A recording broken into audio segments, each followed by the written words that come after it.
Hello, everyone, and welcome to Bishop Talk. Thank you for joining us for this next episode in our series of Bishop Talk.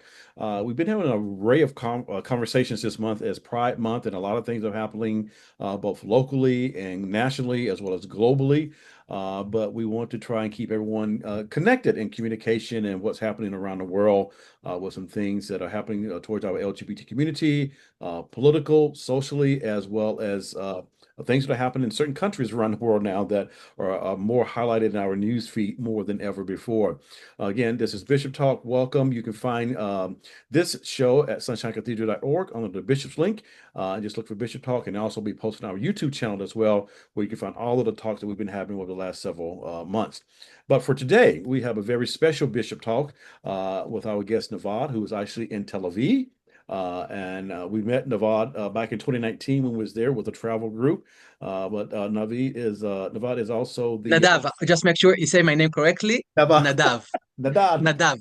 Nadav Nadav. Nadav. is also the founder and CEO of Outstanding Travel, which is a wonderful travel organization, and he's also the vice president for the Tel Aviv Foundation. So, Nadav, I'm going to let you tell us more about yourself and what you want us to know, and especially correcting me on how to pronounce your name after all of these years. So the name is Nadav, and Nadav is a biblical name.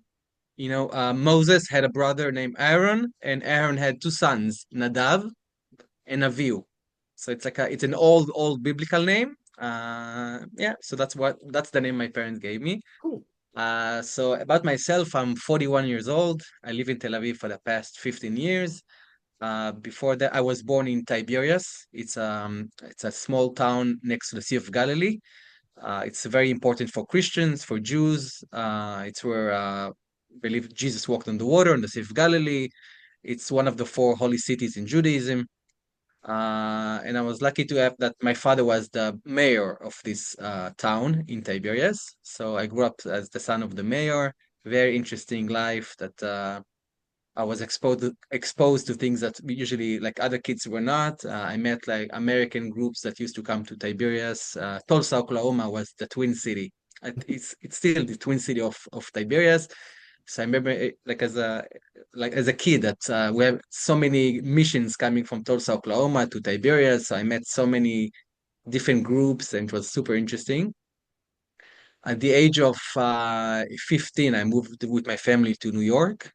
My dad got a position from the government, so we lived in New York in a small town called Great Neck. It's in Long Island, 30 minutes away from Manhattan. Uh, Mostly Jewish, like the area is very Jewish. It was very challenging for me, like to move to a new country Mm. when you're 15 years old. It's tough, even when you go to New York. It's not an easy move, especially when you're modern Orthodox and you're gay in the closet, everything together. It's quite difficult. And so I went to high school there. I graduated. Um, I went to 1 year of college in New York, and then I came back to Israel when I was 20 years old to join the army. In Israel, it's mandatory for boys and girls. Right after high school, you have to join the army. I did it a bit later, but I did 3 years, and I was at the IDF spokesperson office, and I was in charge of the connection between Jewish communities in North America, Jewish federations, and the connection to the army, to the IDF. So it means a lot of groups coming from the United States, Boca Raton, New York, Chicago, Boston, LA, Vegas, Miami, coming to Israel, and they want to meet soldiers. They want to donate a gym. They want to. It was a very interesting 3 years. I finished my army service in 2007, and I moved back again to New York, and I worked at the Israeli consulate in New York. It's the biggest consulate of Israel, like of Israel outside of the biggest in the world because of the big Jewish community that you have in New York, about 400 employees. I had a very special time there for the 3 years, and then I was also outside of the closet, so it was very different experience for me. Mm. I had a boyfriend, so I lived there till 2010, and then I came back to Israel. I went to school, IDC Herzliya. It's a private university next to Tel Aviv. And right after my studies, I opened my gay travel company, Outstanding Travel. and I had amazing, like almost 13 years of outstanding that I brought thousands of people, of clients to Israel, mostly gay Americans and Canadians, but also some Europeans, but the majority were from North America. And of course, your church, which was in 2019, which was an amazing experience also to get to know you. And then, of course, COVID came, and the travel industry, like many other industries, were affected very much by that. But we survived. And right after, when COVID was like away, uh, we opened the company again, and it was very fast that we had so many clients again, and things Mm, got great. back on track. And then the war with, of course, October 7th came, and this changed not only, of course, my company, but my life and Israel. It was like a mega shock for all of us here. And since October 7th until now, we are in this crazy wave that goes on in the Middle East. Very tough. Many sad days, some happy days. It's a roller coaster of feelings. But of course, we can discuss it soon. But I mean, it's a very interesting time to be in Israel. And for the past year, I work at the Tel Aviv Foundation because I was looking. There's no really travel, like there's no. You don't see much tourism in Israel right now, so I decided to start a new job. Meanwhile, and I work at the Tel Aviv Foundation. I'm a vice president of the Tel Aviv Foundation, and basically, we do fundraising for different projects in Tel Aviv. It's a foundation of the Tel Aviv municipality, so we connect between donors or people that want to have to be a partner with us in different projects in Tel Aviv. And so it's super interesting. It can be either a library, a museum, a park, but it can also be a program for Holocaust survivors.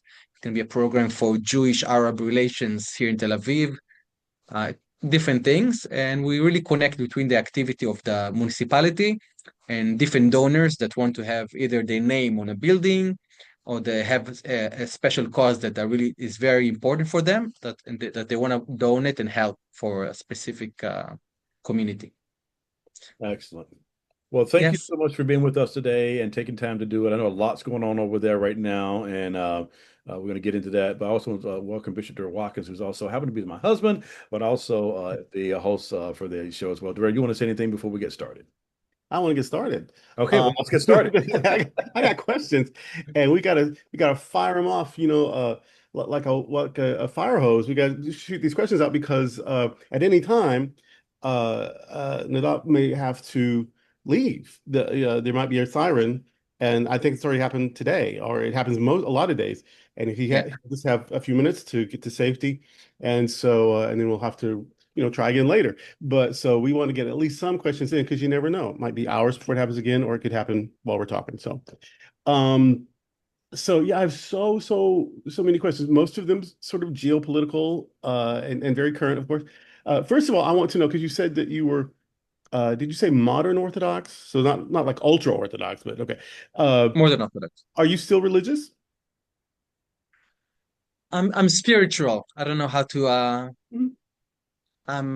like God is like I feel it, especially I always, since I was a child, I always had this special feeling Mhm. of spirituality and connection to God and the story of Israel, because I think uh, that, like, I feel that I have a gift that I know how to appreciate things that going on in Israel and in my life, that I know how to say thank you while sometimes a person can get rich, can get richer, can get like a good thing that happened in his life.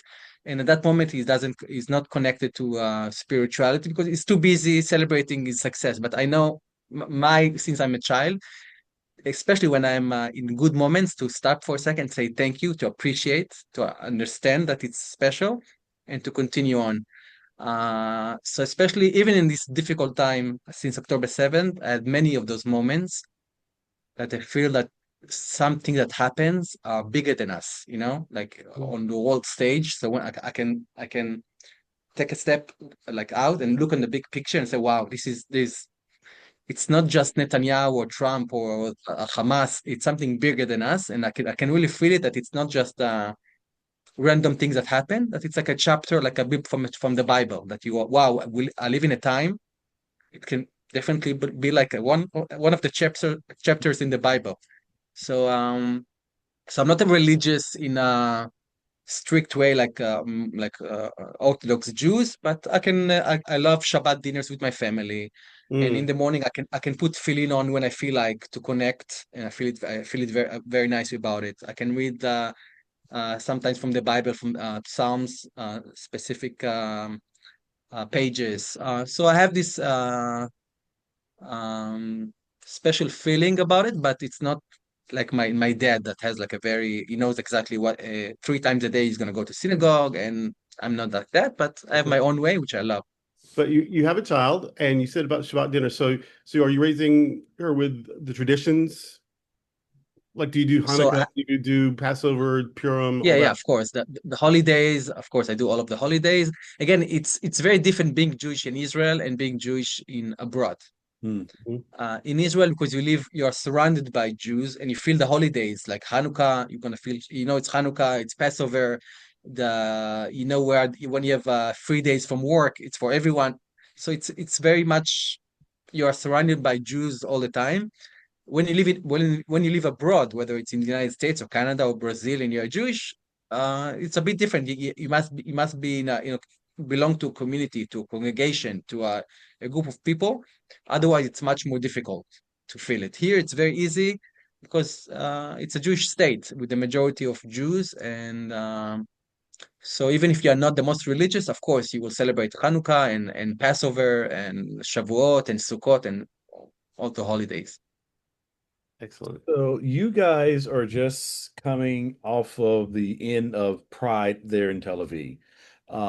Can you talk a little bit about what was like going into Pride, the atmosphere during Pride, and we witnessed what happened just as Pride is ended. So whichever angle you want to come from that, let's get into the Pride and going into it and what the atmosphere of it and what happened at the tail end of Pride.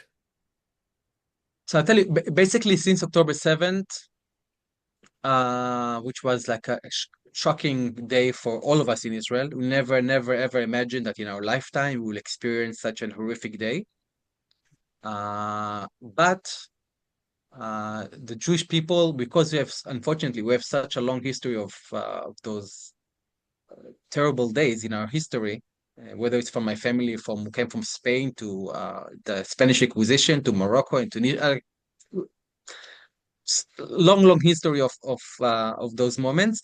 So we know. So yeah, of course, we it was a shocking day, but we know how to. We never let ourselves go on depression and be sad. Like we know how to flourish from those moments. Just like after the Holocaust, like we came back to our ancient homeland after 2,000 years, after we lost 1/3 of our Jewish people in Europe. Other nations will be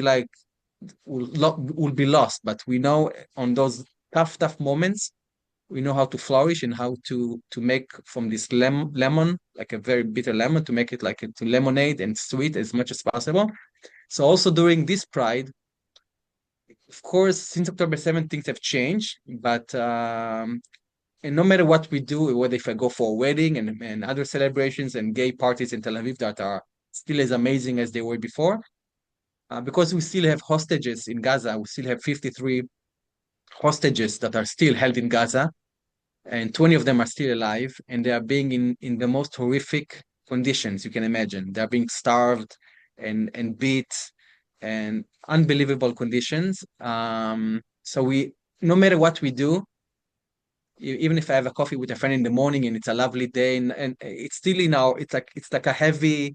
You feel it in your head. It's all the time. I have a nice meal. I'm like, oh my God, I'm like enjoying this amazing meal while like I may not even finish it, and there's someone that will enjoy just one French fries for me, like to enjoy pasta. So it's always so that it's never complete. It's never like 100% had a great. So even this Pride, we were supposed to have this huge parade. Unfortunately, a night before the parade, the war started. But since October 7th, nothing is really complete. It's always because in Israel, it's like a we feel like it's like one big family. I don't know if you have it in other countries, but for us, when a soldier dies, it's like everyone is you wake up in the morning, you walk on the streets, everyone is sad. You feel it very strong as if it, and you never met this guy. Right. You never met this soldier, you don't know his family. But for us, it's like a family community. Like we all feel this as if it's like we lost a cousin or a good friend or a neighbor. So it's so there are so many emotions going on. So even for this Pride, I was very sad that unfortunately we couldn't celebrate it as it was planned to. We were supposed to have the parade on Friday and then many big events on Friday night and Saturday and Sunday. But there are other things that are more important.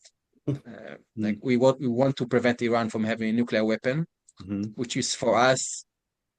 It's like there's no other choice. We cannot let them have it because they say since the revolution in 79, they declare it every day. Our mission is to destroy Israel. This is their main goal, which it's a sick obsession, but we learn from our history that we cannot let them get to this point of having a nuclear weapon because we knew that when Hitler said that he's going to go after the Jews, he didn't just say it, he meant it and he did it. They did crazy things to us, and we cannot let it happen again. We cannot let history repeat itself. And even when most of the world are they're not well informed about the Middle East, they don't understand. They only hear Israel war, Israel attacking. They don't even know what's going on.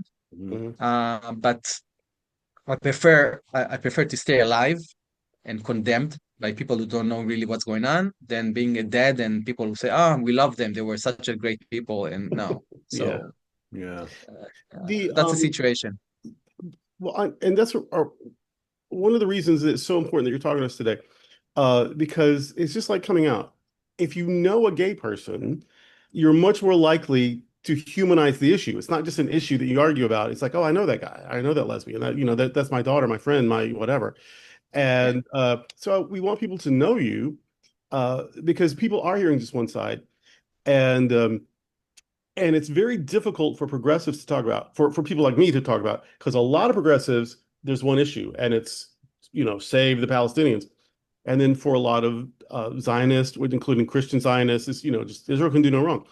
And so if you're concerned about civilians being hurt in Palestine, well, you're anti-Semitic. Or if you are, or if you don't like the government in Netanyahu, you're anti-Semitic. Uh, and if you're like, but wait, these people have survived pogrom after pogrom. They didn't even have a country for centuries. There was the Holocaust.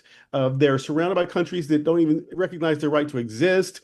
Well, now, of course, you're raging conservative and you hate Palestinians. Like, it's weird for us here that there's no nuance, there's no both and. It's you are on this side or that side. And if I'm So forced to take a side, well, I don't know many Palestinians, but I do know a lot of Israelis. And so I'm going to go with my friends, aren't I? But it's more complicated than that. And so we're glad that you're here to tell your story from someone who's actually living it every single day. well, this conflict is complicated because there are so many players that in this game, not a game, but it's complicated for many ways.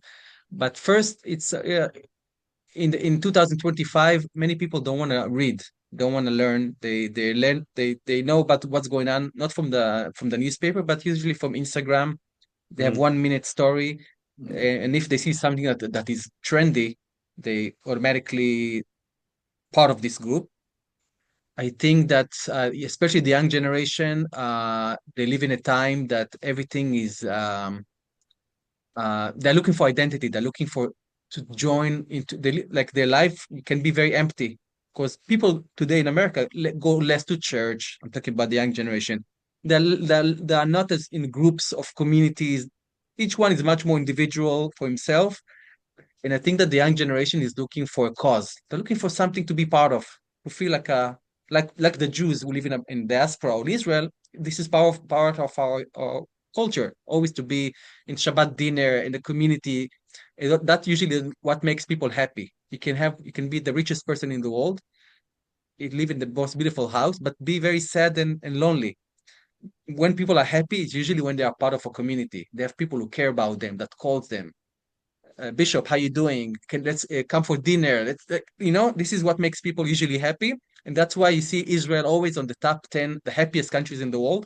Even this year, in the UN, we're always in the top 10 happiest countries in the world, even in time for war, because here we have a sense of community, sense of people who care about each other. We're part like a big family, and I think the younger generation in America and Europe is a bit lost, and they're looking for a cause. And many times the Palestinian, the Arabs who moved to America and radical left groups are using those people. They're taking them to be part of these Free Palestine groups, Mm-hmm. and they don't have enough knowledge about this conflict. And of course, many times when people that I knew, that some of them were even my clients in Israel, and I'm like, I want to teach you. I want to give them that they don't want to hear. They don't want to have even a discussion, like a normal discussion, even with disagreements. It's okay, but I can just to talk about the situation. Uh, and and again, when you talk about Israel, we are. I mean, in a normal world, the Jewish people would be the most lovable by progressives. We are people first. They call us white colonizers. Most of Israelis are either like me, dark skin, or even Ethiopian Jews, Yemenite Jews. Some are Ashkenazi European Jews, but the majority of Israelis are not whites. That's one. Second, we came back to our ancient homeland. This is in every area of Israel. When you do archaeological sites, you find the text. It's in Hebrew. It's in Aramaic. It's our history. This is the most written history in the world for people is the Jews and the land of Israel. Every holiday that we celebrate, Hanukkah, Passover, Shavuot, so it's all based on the seasons and the land of Israel. It's all here. So to call us colonizers or occupiers, this is absolutely insane because we are not colonizers and we are part of. This is where we are from. We are called Jews, Jewish Jews, because we're from Judea. Judea is the area of the tribe of Judah. This is where they settled down. There were 12 tribes. Each one got a piece of land. So this is absolutely something. Every time I hear, even an American, white American tells me occupier, I'm like, really? I'm the occupier. First, you live in Right. America. Right. It's a bit it's so hypocrite for someone to tell me that. Yes. I was in Australia 2 months after the war started in December 23, and a gay guy. Everyone were super nice to me, but there was one gay guy in a party. He's like, you colonizers, you don't belong there. It's not yours. And I'm like, oh, really? So where are you from? Like, I'm from Australia. I'm like, really? You Australian? Oh no, my family came. I'm like, yo, this is an example of colonizers. Like, Yes. and unfortunately, many people don't know the history because the Arabs arrived to this region in the 7th century. Many years, hundreds of years after there was a kingdom of Israel, that like the Jewish people lived here, and Jerusalem was like the capital of the Jewish people.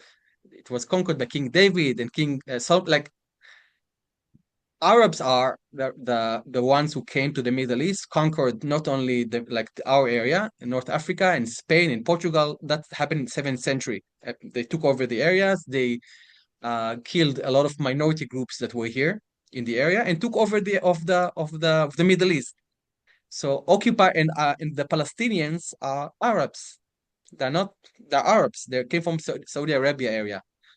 And I tell you why people don't want to learn. This is facts. And there was never in history in this part of the land of Israel, there was never an Arab state. You can check, you can go to any book. You can ask ChatGPT now now it's very easy to check. Ask him when was there an Arab sovereign state in this land of Israel. There was never, not even for a day. Yes, there were Arabs who lived here after they conquered. They always settled down here, but there were always big empires that controlled the land. Mm. Before Israel was the British mandate, that Right. was here since the end of World War One, and before that there was the Ottoman Empire that were here for over 300 years. So yeah, so Muslim conquerors were here, but Arab countries, there was never such a thing as a Palestinian state. Never existed, Mhm. never for a day. The name Palestine was given to the land by the Romans when the Romans took over the land from when they destroyed the Second Temple of Jerusalem. Mhm. They were forced the Jews to go for an exile. They took them to Rome. The Jews built the Colosseum in Rome. And when if you go to the Colosseum, you have the Titus Gate. It's like if you've been to Rome, you've seen Oh it. yeah. Mhm. And inside the Titus Gate, you will see the Jewish slaves holding the menorah from the Temple of Jerusalem. You can see today. You can check it out after on Google on images, and you see the Jewish slaves holding the menorah Hmm. of the Temple of Jerusalem, and that's where they arrived to, because there was a victory for the Romans when they arrived to Rome with the Jews. Look, we destroyed the Temple of the Jews in Jerusalem, so there was a big celebration. So at that moment, the Romans named the land of Israel in order to humiliate the Jews. They named the area Palestina. Okay, that's where the name, and it was why Palestina, because the Philistines were the enemies of the Jews back then, and the Philistines were Greek tribes. They were Greek tribes that came from Greece, from Greek islands, and we call them Polishim because it means invaders. It's a Hebrew word. If you ask today Palestinian, what's Palestinian? What's the origin of the name? No one will know. Ask any of your Arab friends, what's the origin of the name Palestine? None of them will know that. But it's a Hebrew name for invaders. Plisha, Polesh means because they came from the sea or from Greece to the land of Israel back then in the biblical times, and we call them invaders. They came from the sea, and we had to. And that was the name. So the Romans, when they took over the land from the Jews, in order to humiliate the Jews, they named it after their enemies, Palestina. So Mm. that's the thing about the name Palestina, where the name come from, and for those 2,000 years, the name of the area was for most part called Palestina because of the Romans, the geographical name. But so many different empires Yeah. came and went, Christians and Muslims and this, and there was always different groups that came here. The last one again was the British Mandate. They controlled the land of Israel mostly because they needed to have. They also controlled India. So for them to bring all the goods and everything from India, that was the Mhm. way from India to Jordan to Israel and then to Europe. And they after World War One, they divided the area between the British and the French. When the UK lost control of India, they got independent. They said, okay, we don't need this area anymore. And the Jews, I don't know if like when people say I'm a Zionist, what's Zionist? Zion is another name for Jerusalem. Jerusalem has different names in the Bible, and one of the name is Zion. So the name Zionism is the movement that was founded by Theodor Herzl. I don't know if you know, but if the viewers know, but Herzl was born in Budapest. He was born to a Jewish family, very, very secular Jewish family. That secular that he was not even circumcised, which is very few Jews don't do that. It's even the most reformed Jew in Florida will be circumcised. It's something that it's, everyone does it. He was born to a very educated parents. He became a journalist, and he was sent to by the magazine in Budapest. He was sent to Paris, and at that time there was a very famous trial against Dreyfus. Dreyfus was a Jewish army officer in the French army, and he was blamed for giving information to the Germans. Just it was a blood label, like because he was Jewish. Some people didn't like the idea that there's like this Jew became in such a high position in the French army. So they blamed him for no reason for those accusations. And Herzl was in Paris to cover this mega story. It was like a famous story that going on in Paris. It was all over the news. And at that moment, Herzl, who before that believed that Jews must be, because there was a wave of anti-Semitism going on in Europe, and Herzl felt that something is really, really bad going to happen to the Jews of Europe. I'm talking about 50 years before the Holocaust.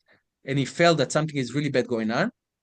And after he saw the trial of Dreyfus, he understood that no matter what, even when whether you're Orthodox Jew that looks Jewish and you're a very devoted Jew and it's very visible, but even when you're Jewish and very secular and you can look like anyone else, still anti-Semitism is so deep-rooted in Europe that it doesn't matter. And the only way to save the Jews of Europe is if we're going back to our ancient homeland in Israel. So that's how the first Congress that Herzl was only 30, 31, 32 years old, very young, very ambitious, with this idea that the Jews have to come back to their ancient homeland. So he took his first trip to the area, to the land of Israel. Back then it was controlled by the Ottoman Empire.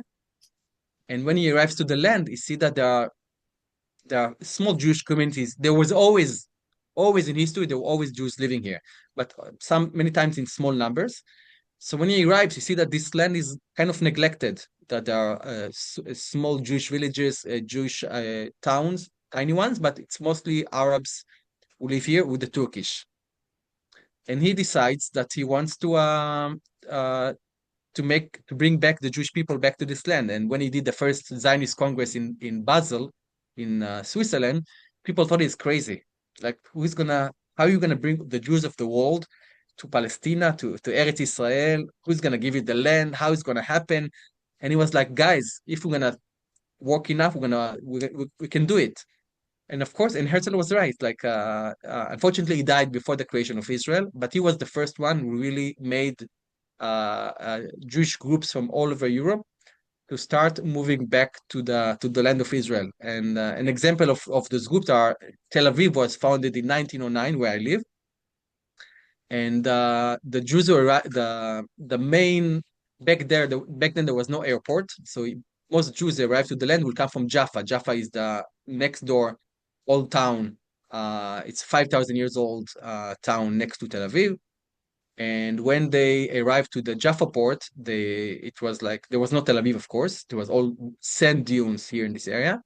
And when they arrived to Jaffa, they see that Jews live in a very difficult conditions. Under the Ottoman Empire, Jews were not allowed to live in a house for more than a year.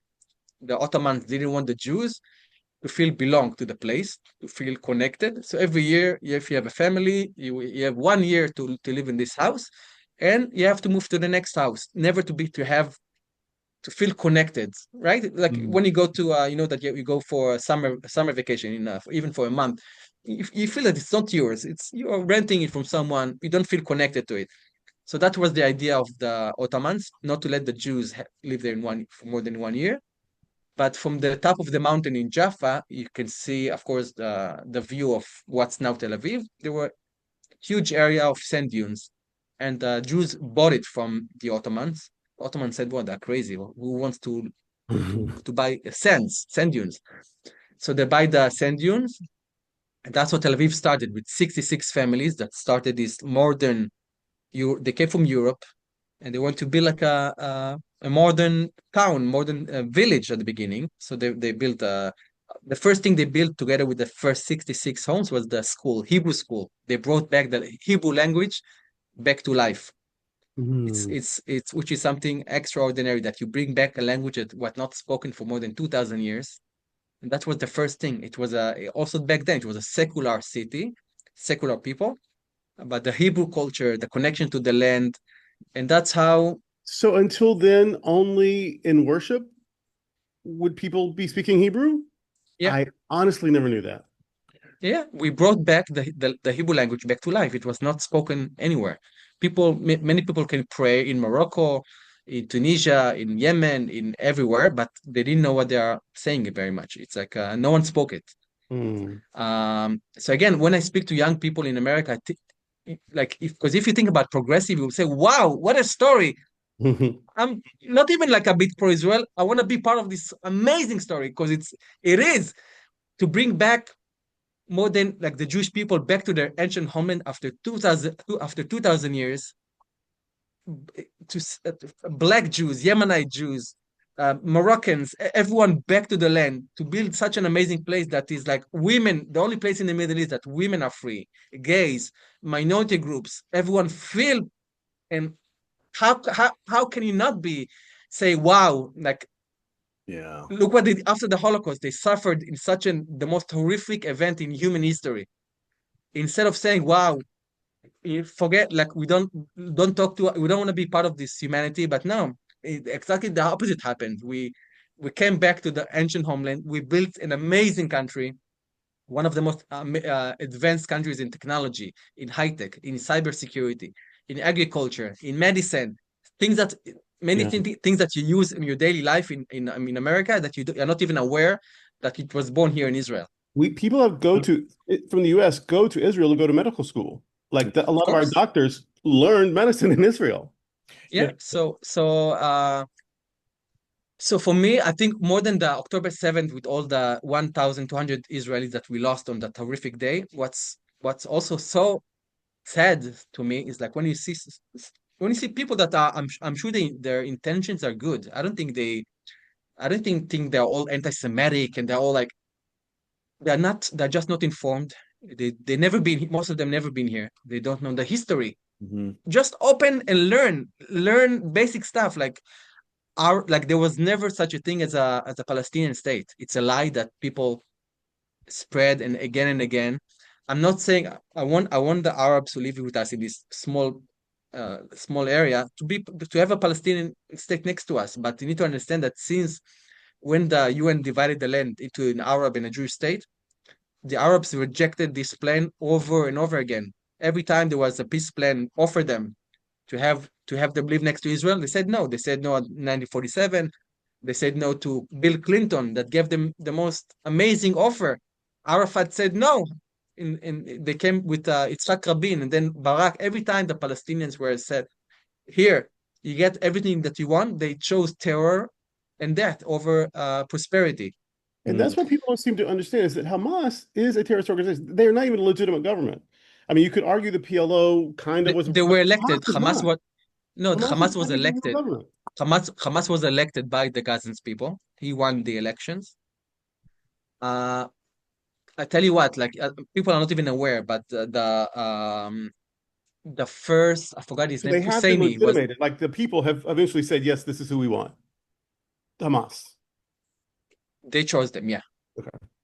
They were elected. Again, there were no elections for 20 years, but when there was the last election, they won by because again, they're being brainwashed, the Palestinians who live in the West Bank and Gaza, they're being brainwashed from the moment they are born to hate Jews.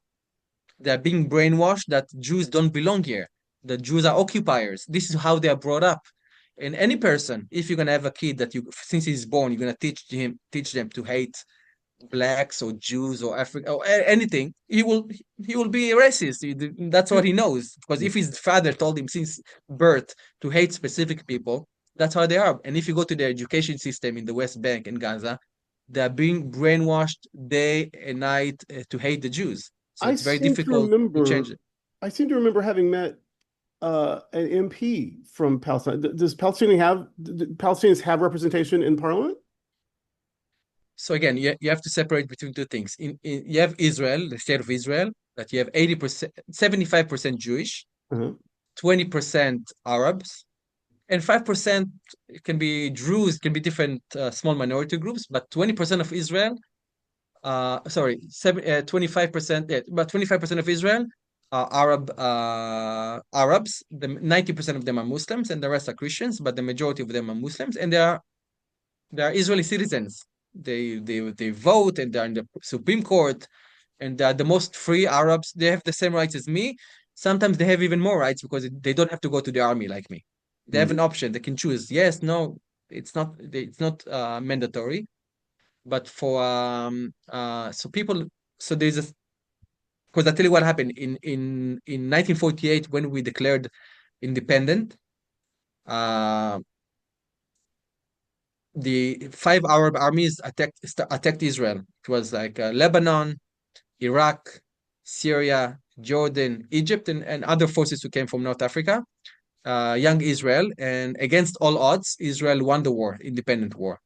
But at the first months of the war, many Arab leaders told Arabs who lived in the side of Israel, leave your homes, come to us, let us destroy Israel, and then you will come back to your homes after the war.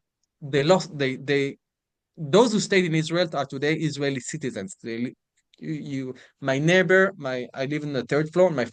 The fourth floor above me is an Arab neighbor, and you have them like all around Tel Aviv. And Jaffa is a mixed city of like really 30% Arabs and the rest Jews.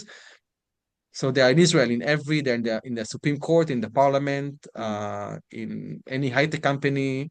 They're the most educated, the most advanced like Arabs in the Middle East by far. So those are the Arabs who live in Israel. Some of them identify as Arab Israelis, some of them are identified as Palestinians Israelis. It depends. They're different. Some of them are very much choose to be integrated as part of the Israeli story. Some of them less. So even inside the Arab community in Israel, you have different aspects of it. And besides that, you have in the West Bank and the Gaza Strip. Those are two areas that we took over in 1967 on the Six-Day War. Before that, from Because Israel 1948 was to attacked. That was yeah, defending yourself. You took this land. You didn't go and just yeah, take this land, right? yeah. We were attacked since the day Israel was born. We were attacked by those areas. Back then, the from 1948 to 1967, the West Bank was controlled by Jordan. Okay, Jordan was the one controlling the area. Also, Jerusalem was controlled, especially the holy sites were controlled by Jordan. Jews were not allowed to go to the Western Wall. We're not allowed to pray. They were not allowed to enter this area till 67, our holiest place. Um, and Gaza was controlled by Egypt. Okay, so when Six-Day War happens, Israel takes over the West Bank area from Jordan. We take Golan Heights in the north of Israel. It's like high mountains from Syria, and we take the Gaza and Sinai, which is like more than 3 times the size of Israel. We take it from Egypt. Okay. Later on, we gave it on the peace agreement back to Egypt for the peace agreement we had with them. We signed with them. So basically, and between 1948 and 1967, there was no PLO. There was no movement that asked to take of Palestinians asking from Jordan to give us the land back. The PLO started only after the Six-Day War, and nothing before. Before that, when Jordan controlled the West Bank, there were Arabs, so they didn't care. But suddenly, when Israel is controlling the West Bank, suddenly they are like, no, we don't we want Israel out of this area, but not only from the 67 area, but also from where I live now. Because if you ask the average Palestinian, are you talking about a partition of the land for the Jews to leave the West Bank and that's it? No, they said no. All of Israel. They don't want a single Jew to live in any part of the land of Israel. No, and if you look at how well, let me say this.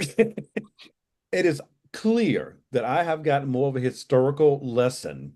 Listen to you because that's why I didn't want to interrupt you. I was just like, I'm how just, long this go on another hour? I feel like yeah, I'm in a course. I'm taking from a lecture, you know? yeah. I'm like, this is a God. But what I really appreciate what you've said so far. I mean, I appreciate, but one thing I really want to go back to is what I'm going to call clickbait, and I appreciate how you highlight really getting behind the stories. And I think that's what you're doing for us is getting us behind the stories versus just a caption of what people read on TikTok.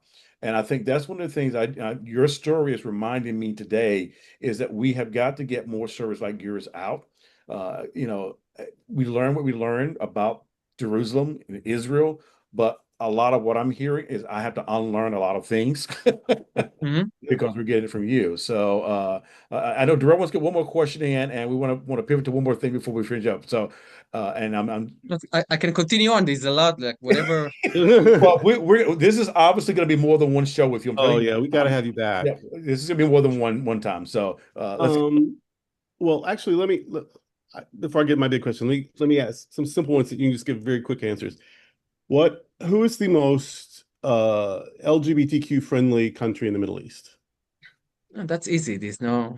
Right? I mean, there's only one, right? There's only one. And and I know that like if you were to get married in Cyprus and come back to Israel, like they would recognize that. So how many countries in the Middle East recognize No, marriage it's equality? only Israel. Only Israel? Okay. There's Uh, nothing. Not only that. Like Arab Palestinians from the West Bank are escaping to Israel. They live here. They if their parents find out they are gay, they're being killed. They're being stoned, like horrific things that happen to them. So yeah. when I see all those like queers for Palestine, I'm like, guys, you are supporting people and groups who not only hate you, they want to kill you. They Like you would kill support you. people that you won't be able to visit Israel, this Yeah, land, call it whatever you want. You won't be able to bring any church group to Israel if it's under those people. of course. They they it's that for me it's horrific. Like how wow, those people are so ignorant. Not I see it. There's something really bad going in the Western world. With again, I with many aspects of the progressive world that I've many things that I agree with them when it comes to the environment and Mhm. like of Sure. course, but when it comes to Israel, it's absolutely horrific how sorry to say, but how stupid their approach is, how shallow it is, how they don't know anything, absolutely anything about and the people that they support, which if God forbid those people will control the world one day, they will be the first, you guys and me, will be the Yeah. first people to be executed on the spot. So Mhm. when I see all those like crews for Palestine, I'm like, really, do you know who we are standing for? Right. It's like people who like They're naive. they don't want to see you They're alive. naive. So Yeah. I don't understand it. How many countries in the Middle East have elected parliaments? Again, even usually even when they do have elections, it's a fake elections. Like with Assad in Syria, now he was kicked out. He's in Russia, and there's a new something. But even when they have elections, it's always 99% voted for Assad. Come Which on, is this is impossible, right? so you have it all around them. Again, Right. Israel is really a light in this region, and the reason you see these, and unfortunately, you see it in America, the rise of anti-Semitism. Israel is the nice kid in class, the educated one. It's a bit more successful, but people don't like it. People, unfortunately. But yet we have friends like America that say, no, I like this smart guy. I want him to be my friend. He's next to me. I will hug him. I want to be with him. Yep. He has a long history. He's smart. He's educated, and many others. So, because I always, for people that don't know the region, I always imagine like a tall building with like I don't know 20 floors, about 40 neighbors.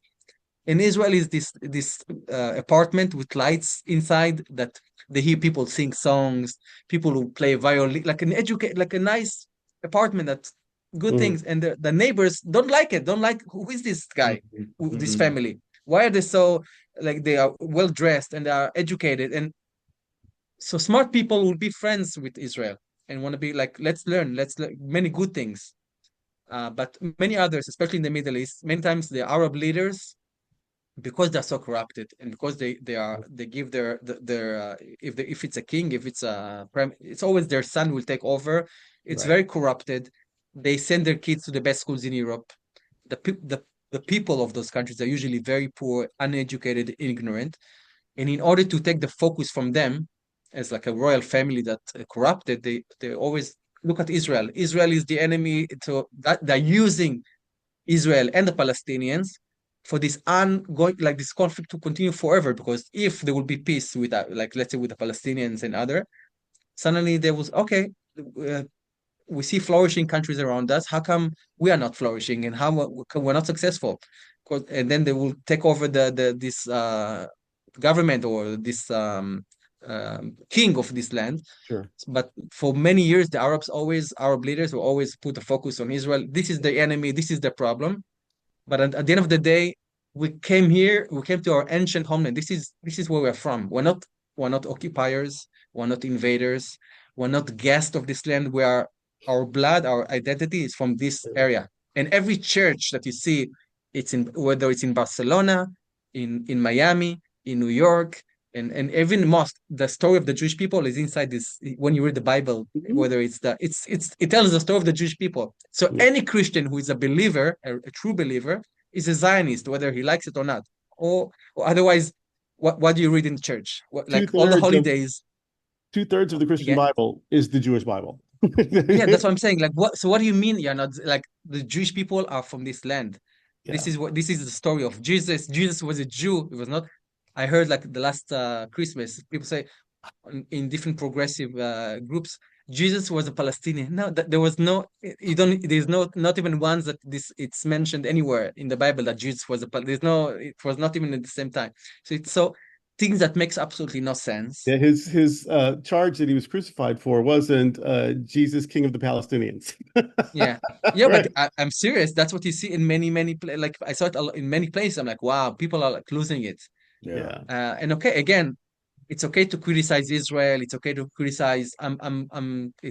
Any. There's no perfect country. Not Israel. Not the United States. Not Switzerland. Right. And And I'm not going to Denmark. prefer a liberal government to a conservative government in my country, your country, any country. But I Yeah, still love my country and I still love your country. I yeah, mean, but many times when it comes to Israel and the Jewish people, because like if I was now a famous singer, for like we as Israelis now are having a very difficult time even to travel around the world. We always have to hide our identity. Not only Israelis, but American Jews. If they have a Star of David, they will put it inside. People will walk less with yarmulke because there is so much anti-Semitism going on in the world because of false accusations that are being tell about Israel. And you won't have it against any other group. It's when it comes to Israel, no one will say the Israeli government. People will say the Jews, Israel, Israel. that's the And problem. if I was a famous singer, I wouldn't be able to go perform in Paris now. But no one does it to Beyonce. If she goes now to a show in Paris, no one will say, no one let's boycott Beyonce because of Trump. You don't hear that. No Right. one does that. But when it comes to Israel, it's always um, the way the accusations are always like in a very falsy way. It's a double standard. Yeah. More than 80% of the resolutions at the UN are against Israel, the only democracy in the Middle East. More than it's, I think now it's about 86% of the resolutions at the UN every year. You can take a look, check every in 2024, 2023. Every year, most of the resolutions are against one tiny country. It's Israel. So there is this obsession, this anti-Semitism, this hate that is not rational. I don't know how again to tell you to explain it to you, but it's for me, it's like that's why so even those things are for me, I find them. We talked about spirituality. I find it a bit divine. It's something that God, I don't know why, but this is something that I don't know how to explain. Because again, as I told you, like in a normal country, in a normal world, people will love the Jews and our achievements to the world. Because we are only 13 million Jews around the world. Tiny, tiny. It's like I think in Turkey there are cities that have more the populations than the Jewish people in all over the world. We're a tiny, tiny group of people, very influential, very educated, that contributed to the world in amazing way. Like you cannot think about America, I think, without the Jewish community. Yeah. Like Oh, no. many things that many singers that you like, many actors.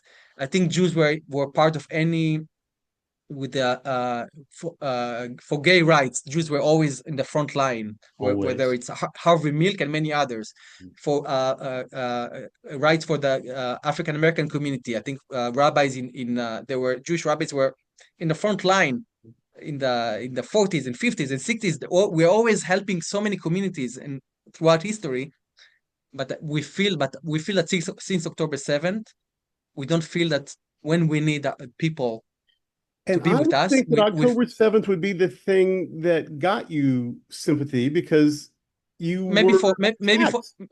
maybe for the first 24 hours, which Mm. was maybe for one day. And the moment we started to fight Hamas, because again, Hamas, some people don't understand, it's a radical Islamic group. And they do not recognize Israel's right to exist. Absolutely. I mean, This is that's not only part that. of their propaganda. Like, no, there should be no Yeah, Israel. you go to the charter and it says very clear. Not only that, but after they destroy Israel, is for them is to go after every Jew who is around the world, whether it's in Mexico or in Peru. Like for Mm. them, it's like their mission to kill the Jews. And you need to understand that they not only that they brainwash their own people against us, they for 20 since Israel left Gaza completely. It was when I was in the army, 2005. Israel took all the Jewish settlements from Gaza.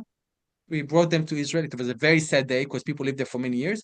There were no Jews living in Gaza since 2005. For 20 years, not a single Jew lives in Gaza. The Arabs, the Palestinians who live in Gaza got billions of dollars from Israel, from the EU, from Dubai, from the United States. They could have make Gaza flourishing, an amazing place with not only that they destroyed all the Jewish settlements on the second day after we left Gaza, they destroyed it completely. The most advanced agriculture fields and beautiful buildings and the synagogues. They burned everything in the first week. They took all the money that they got from from the international world, and they spent it on weapons, on missiles. They built the most crazy tunnel underground city, all underground Gaza. But for people who don't know this information, when they watch why Israel is bombing all those buildings all around Gaza, it's all this. There is a city under, like a terror city under, with missiles and weapons. So when a random guy in Fort Lauderdale is watching the news and you see, oh my God, what Israel is doing? Why all those buildings are bombed? Yeah, because it's connected to underground system. there is like a yeah, it's all so yeah. When to destroy the tunnels, it's all under. You have to destroy all those. They put it's all under civilian area, under hospitals.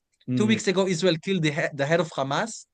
He was hiding. He built the most advanced tunnel under the European hospital in Gaza. They built it under hospitals, under mosques. Really using civilians as shields. Yeah, they put them. Yeah, absolutely. That's the mission for them, and the Hamas want as much as possible Palestinians to die, because they want you, like cute Europeans and Americans, to watch the news at night. Israel killed 55 people today. 22 of them are kids. And for them, that's how they gain power. They're like, wow, more and more people support them. Put the Palestinian flag and kafia.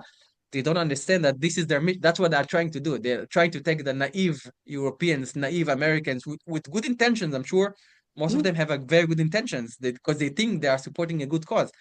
But the Palestinians under the Hamas are like it's like exactly the opposite. They're being brainwashed and they're using that against Israel, unfortunately. Some liberal college student, Ivy League college student in the US, they're watching the news, all they see is, the poor kids, the poor widows, the poor civilians, which is a sad story. It's a terrible story. It is, yeah. And it's heartbreaking.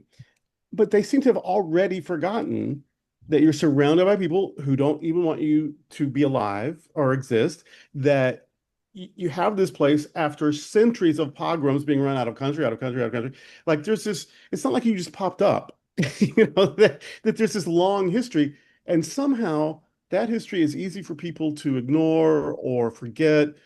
I don't know why that is, but it's a very complicated, and they want it to be easy. They want it to be good guys and bad guys, and you can only have one of each. Yeah, but the world is not like that's not how it is. In a progressive world, like you are white, so you are bad, and you're occupiers. You are the bad. I'm supporting the brown, the black, which are the Palestinians. No, it doesn't work like that. This is not the story. It's not like that, especially when it comes to Israel. And especially with the story with the Palestinians, this is absolutely it's not the case.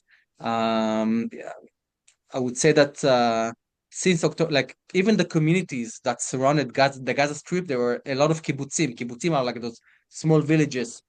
It's like they live in a commune way, like style, and they are all those towns that were affected the most on October 7th. They are the most left groups, the most lefty progressive people in Israel. All those people live in the kibbutzim.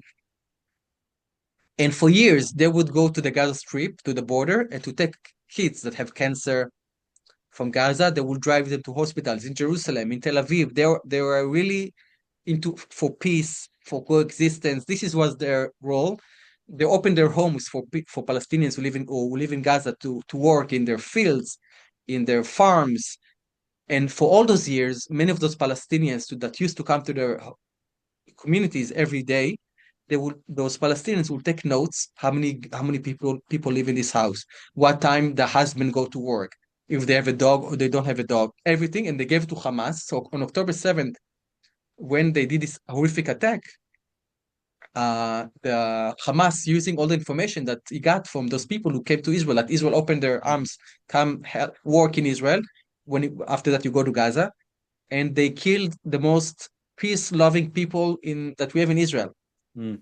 So it not only that it was horrific in the number of dead also, but for people that believed in peace and coexistence, many of them lost hope, because on that day they killed entire families. They came to a music festival at Nova, killed 450 young guys who came for a peace festival. They raped hundreds of women before they killed them. They did horrific things that the Some of world the victims forgot were suddenly. American. Mm. What? Some of Many the of victims were course, American and European, and many Americans. And again, if God forbid something like that would happen for an American town with a border with Mexico, the reaction of America would be not what we did. fierce. It will be probably an atomic bomb. It will be horrific, and no one will say a thing.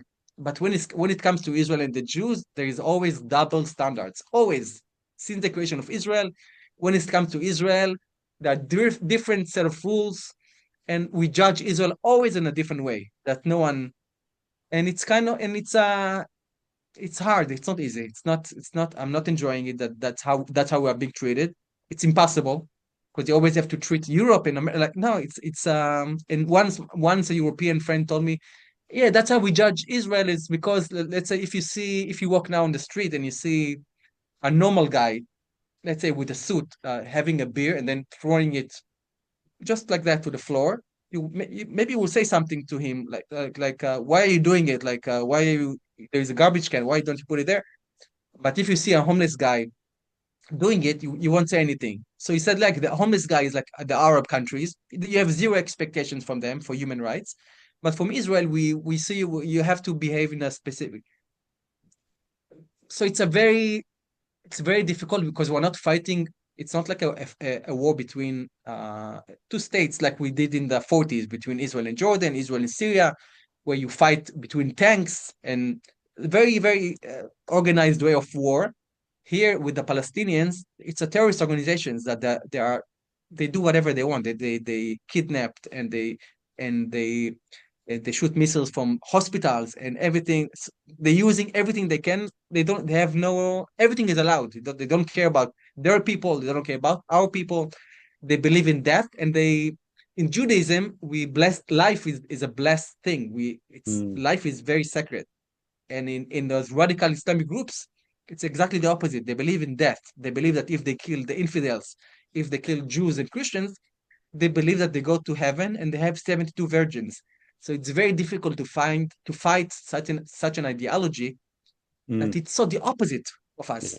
We celebrate life, and we're happy people, and we people that create and build, and there's always, this is part of our Jewish life. It's always for the next thing. We never say, oh, what happened to us before. No, we're always looking for the next thing. And with them, it's exactly the opposite. It's always about destroying and killing and going after other groups. And this is something that's very, very difficult for people in the progressive world to understand, because they sit in a very black and white. They are weak and poor. They are the good people. Israel is a friend of America, is with the West. They're taking over the land. Now, believe me that we can take over Syria, Jordan, even Iran. In 10 days, Israel can be 100 times bigger. It's not about, it's easily we can take over the Middle East if we want. It's not we don't want to. This is not we're not trying to do it, and we don't want to do it.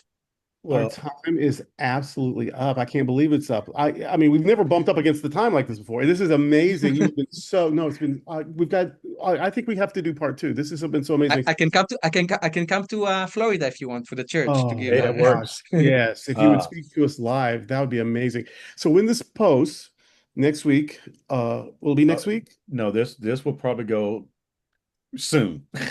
Today, tomorrow, whenever. we're gonna post it everywhere. We hope you'll post it everywhere. Tell your friends to post it everywhere. And don't be afraid if you get comments, but this is what those We're groups are used to trying Never to that. do. Yeah, afraid of we're comments. used to those.